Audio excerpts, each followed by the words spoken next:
99%가 잘못된 부동산 투자 방법.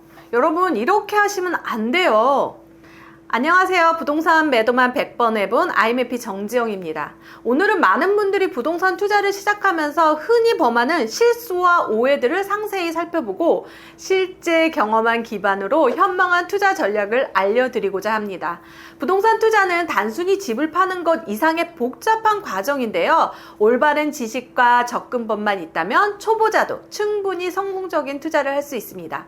지금부터 제가 15년 이상 부동산 투자와 중개 경험을 통해 깨달은 핵심 내용을 공유해 드릴게요. 요즘 이런 질문 하는 사람은 거의 없지만 예전에 그랬죠. 지방의 다주택자 대 서울 한 채, 어떤 전략이 더 현명할까? 최근에 대부분 투자를 하거나 내 집 마련을 할 때 인서울을 꿈꾸시는 분들이 많아요. 지방은 거의 사지 않죠. 그래서 이런 질문들을 많이 받아요. 투자자들이 자본이 적을 때 지방에 저렴한 물건 여러 개 사는 것이 더 낫지 않나요? 라고 얘기를 합니다. 하지만 저는 똘똘한 한 채 전략이, 즉 좋은 입지에 가치 있는 부동산 한두 채에 집중하는 투자 전략을 추천드립니다. 그 이유는요, 세금 문제예요. 다주택자가 되면 가장 큰 문제는 세금입니다. 양도세 중에 3채 이상 보유하면 일시적 2가구 비과세 혜택이 줄어들고요. 지금은 양도세 중과 유예 기간이지만 또 그게 안 되면 또 중과를 또 받을 수 있기 때문에 다주택자는 양도세를 잘 계산해야 됩니다. 그리고요, 취득세도 진짜 중요합니다. 1주택자 같은 경우나 2주택자는 1에서 8% 정도인데요. 3주택자 이상은 거의 12% 이상이 된다라고 하죠.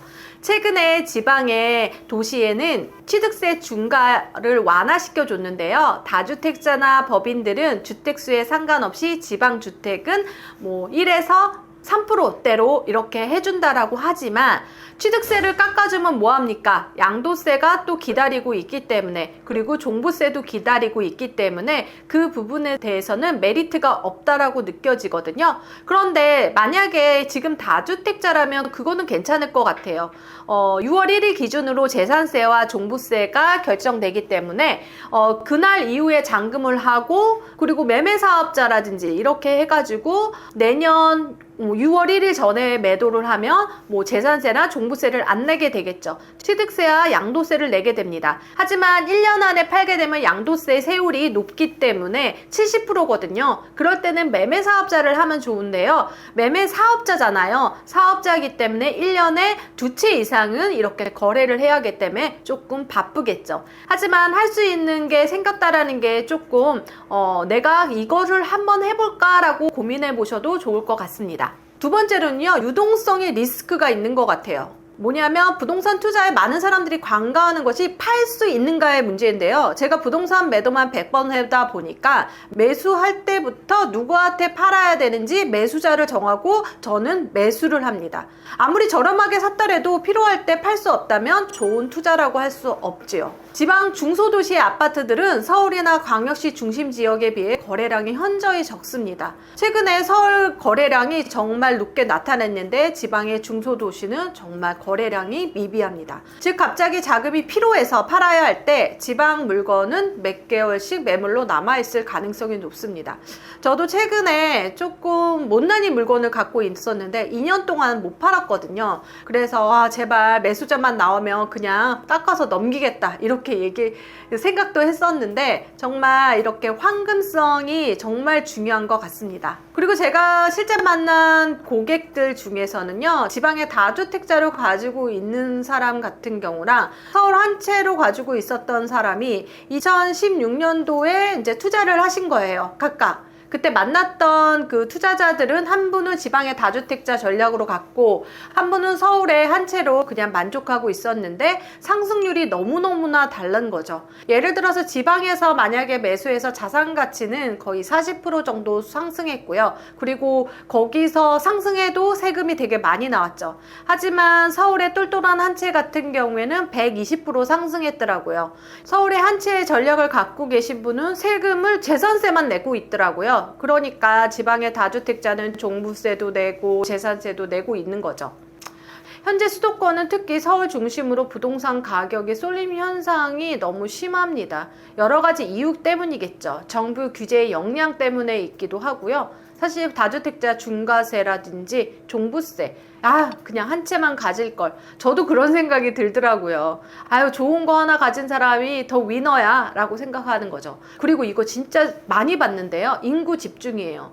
그러니까 지방에 거주하면서 아이들이 크면 다 서울로 집을 장만하시려고 해요. 그래서 미리 장만하시는 분도 있더라고요. 아이가 초등학생인데 벌써부터 소식을 들은 거죠. 주변에서 아이들이 서울에 올라가서 이제 살게 되면 비용도 많이 들고 힘들다라는 거죠. 그래서 농담 삼아 이런 얘기를 하더라고요. 젊은 친구들은 서울에 사는 것이 경쟁력이다. 그리고 일자리나 교육, 문화시설이 수도권에 집중되다 보고 인구 유입은 계속되고 있습니다. 그리고 가장 중요한 건 서울이 지리적으로 더 이상 크게 확장하기 어려워 공급이 제한적입니다.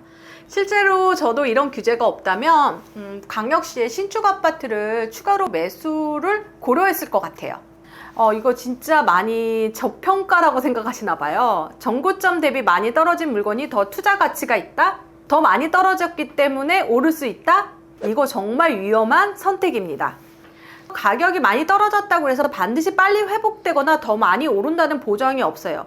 예전에 버블7이라고 있습니다. 버블7 중에서 용인도 버블7이었고요. 정말 거기 용인 같은 경우에는 아직도 회복하지 못했죠. 그렇기 때문에 하락폭이 많이 떨어졌다고 해서 빨리 회복하거나 바로 상승하진 않는 거죠. 하지만 2023년 1월 정도에 너무 많이 떨어져서 빨리 회복했던 지역은 있습니다.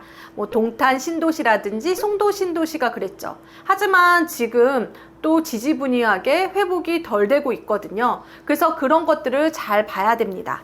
그래서 부동산 시장에서는 종종 좋은 곳은 더 좋아지고 나쁜 곳은 더 나빠진다. 바로 양극화입니다. 서울 25개구 아파트의 가격 변동률을 분석해 보니까 상위 5개구, 강남, 서초, 송파, 강동, 용산 같은 경우에는 지난 20년간 평균 350% 상승했고요. 하위 5개구는 지난 20년간 평균 180% 상승했습니다. 간극이 계속 벌어지는 거예요. 즉 이미 좋은 곳은 더 큰 폭으로 상승하는 경향이 있습니다. 그러면 자본이 많다면 어떻게 투자하면 좋을까요? 만약 100억이 있다면 아직 반등이 덜 된 1억짜리 아파트 100채를 살 것인가? 아니면 압구정 현대 대형 평수 한 채를 살 것인가? 답은 더 정해져 있죠? 당연히 똘똘한 한 채입니다. 투자는요, 마라톤이지 단거리 경주가 아닙니다. 나는 사회 초년생이라 모은 돈이 없는데 이런 사람은 투자를 포기해야 되나요? 라는 질문을 자주 받는데요. 저는 젊은 투자자들이 당장 시작하지 못하면 영원히 기회를 놓칠 것 같은 불안감을 느끼는 거, 그것은 잘못됐다라고 보여집니다.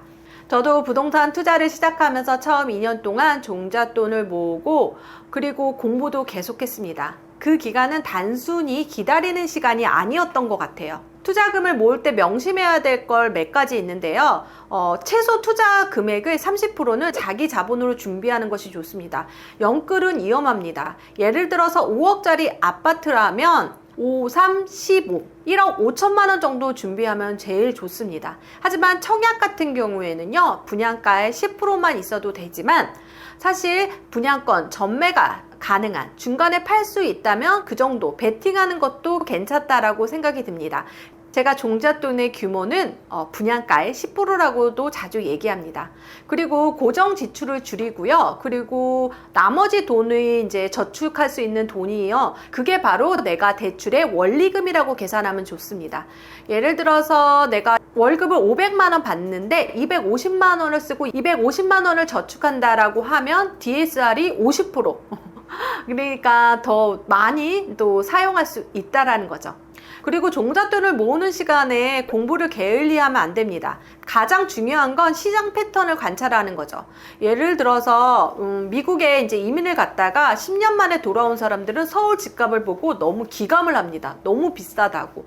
하지만 계속 봐왔을 때 저렴한 순간도 있거든요. 그래서 시장 패턴을 관찰하다 보면 어느 곳이 덜 올랐고 어느 것이 좋은지 그런 것들을 파악할 수 있습니다. 그리고 그때 현장에 실제로 방문하는 게 좋은데요. 제가 제일 추천하는 건 모델하우스 방문입니다. 부동산 방문할 때 떨리는데 모델하우스 가서 최근 트렌드라든지 사람들의 말을 귀 기울여 보세요. 아, 여기 좋다, 나쁘다 이런 것들도 직접 들을 수도 있고요. 그리고 평면도도 집 안을 보는 것도 사실 힘들잖아요. 그래서 많이 보다 보면 아, 어떤 평면을 선호하는구나 라는 것들을 알 수가 있습니다.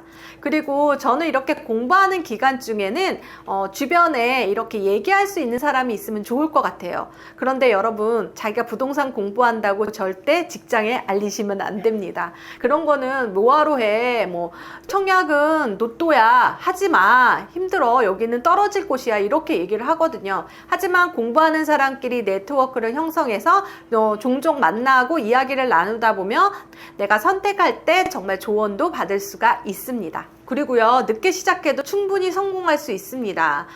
최근에 한 60대 중반의 부부였는데요. 그 부부는 무주택자였더라고요. 그래서 제가 너무 깜짝 놀랐었는데 그동안 모아왔던 돈으로 가장 최적의 지역으로, 그러니까 노후 자금도 되면서 내 집 마련까지 했거든요.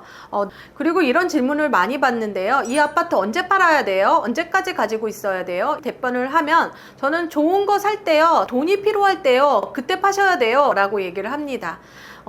가장 내가 꼭지에 팔 수는 없거든요. 힘듭니다. 그러니까 내가 그걸 팔아서 뭔가 재투자를 한다거나 좋은 거를 살 때, 그때 파는 것을 추천드리거든요. 그게 바로 갈아타기입니다. 그런데 이거는 또 체크를 하셔야 돼요. 양도세를 고려해서 2년 뒤에 파시는 걸 추천을 드리고요. 만약에 취득세 감면을 받잖아요. 최소 3년을 보유해야지만 좋습니다. 그리고 12억이 넘는다라고 하면 그때는 비과세가 안 되지만 장기 보유 특별공제는 그곳에 3년 이상 거주할 때 또 세금이 절약됩니다. 세금을 또 고려해야지 매도 시점이 나오겠죠. 많이 벌었는데 세금으로 가져간다면 이거는 번 것도 아니겠죠? 그리고 많은 초보 투자자분들이 부동산 뉴스에 과도하게 반응할 때가 있어요. 사실 가짜 뉴스와 진짜 뉴스가 있거든요. 뉴스는 정보가 아니에요. 객관적인 정보가 아닌 경우가 많습니다. 기자의 해석이라든지 인터뷰의 의견에 가까웠고요. 그리고 전문가가 뭐 시장 전망하는 거요, 그거는 정말 보지도 마세요. 하나도 맞지 않습니다. 그러면 어떤 뉴스에 관심을 가져야 되냐면 어떤 데이터를 기반해서 나온 그런 뉴스에 대해서는 관심을 가져야 됩니다. 특히 어느 곳이 거래량이 늘었다, 어느 곳이 매매가가 올랐다. 하지만 현장보다 약간은 늦거든요. 근데 예전보다는 조금 빠른 것 같아요. 특히 모델하우스 기사는 웬만해서 가짜 뉴스인 경우가 많습니다. 모델하우스에서 돈을 주고 기사를 쓰는 경우도 많거든요. 그래서 어떤 데이터를 기반으로 한 그런 기사들을 꼼꼼히 보시고요. 다른 기사들은 여러분들이 실제 그런지 체크해 보는 것도 좋습니다. 자, 오늘 99% 잘못된 부동산 투자 방법 중에서도 여러 가지 초보자들이 실수하는 것들을 넣었거든요. 여러분들은 실수하지 않고 성공한 부동산 투자를 하셨으면 좋겠습니다. 이 영상이 도움됐다면 구독, 좋아요, 알림 설정 해주세요. 감사합니다.